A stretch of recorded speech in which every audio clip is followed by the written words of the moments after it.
नमस्कार. स्वागत आहे तुमचं बीइंग अ टीचर या यूट्यूब चॅनलमध्ये.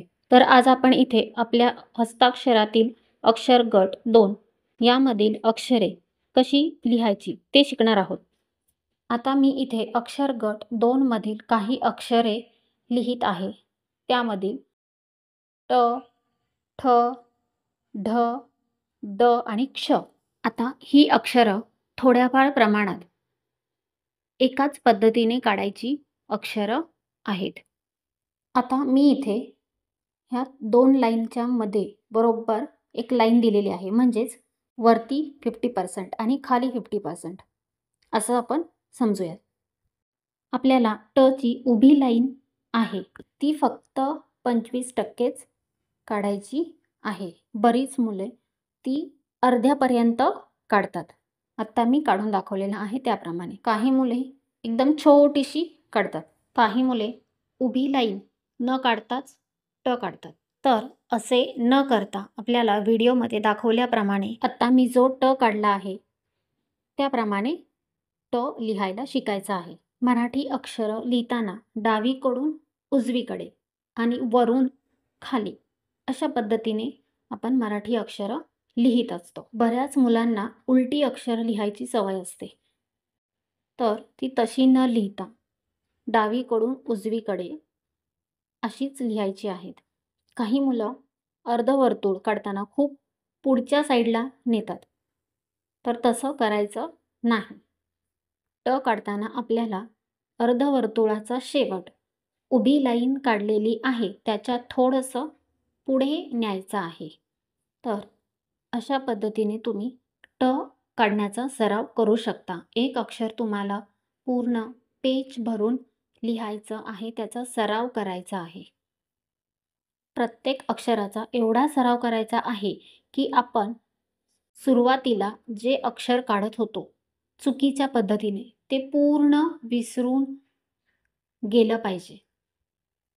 एवढा सराव आपण त्या प्रत्येक अक्षराचा करायचा आहे. तर आपण आता ठ कसा लिहायचा ते शिकणार आहोत. ठ लिहिण्याची पद्धत सुद्धा ट सारखीच आहे. ठ काढताना काही मुले पसरट वर्तुळ काढतात, काही खूप छोटा काढतात, काही जण खूप वरच्या साईडने काढतात.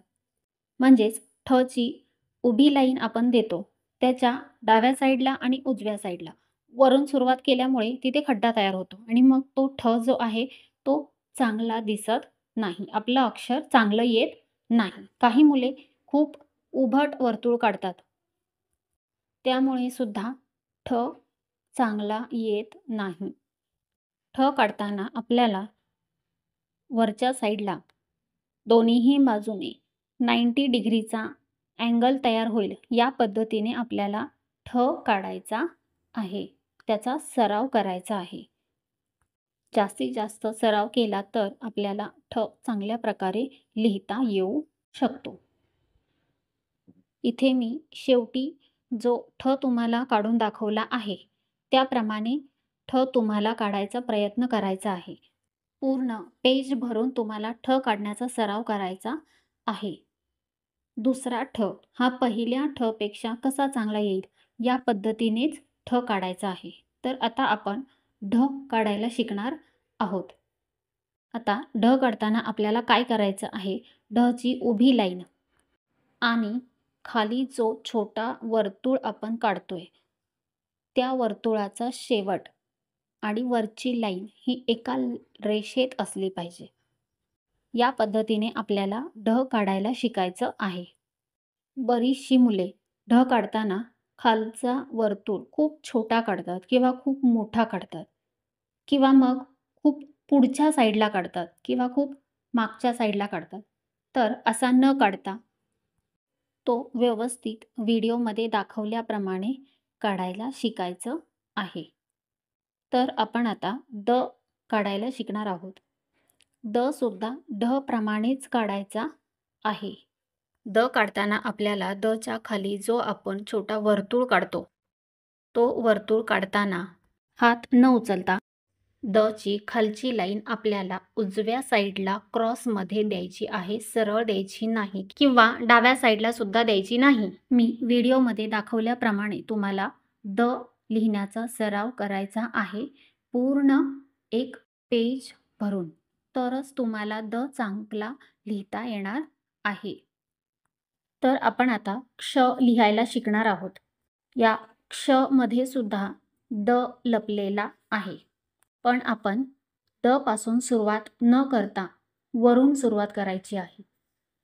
क्ष लिहिताना तुम्हाला छोटासा एक लिहून त्याला खाली द चा आकार द्यायचा आहे आणि मग आडवी रेष त्याच्या पोटातून द्यायची आहे, म्हणजे तुमचा क्ष तयार होतो.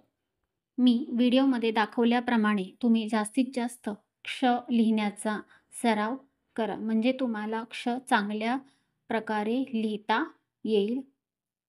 अशा प्रकारे तुम्ही अक्षर गट 2 मधील अक्षर लिहिण्याचा सराव करू शकता. तर आजचा हा व्हिडिओ तुम्हाला कसा वाटला ते कमेंट करून नक्की सांगा आणि व्हिडिओ आवडला असेल तर व्हिडिओला लाईक करा, शेअर करा आणि सबस्क्राईब करा. व्हिडिओ पूर्ण बघितल्याबद्दल तुम्हा सर्वांचे खूप खूप धन्यवाद. भेटूयात पुढच्या अशाच माहितीपूर्ण व्हिडिओमध्ये. तोपर्यंत टेक केअर.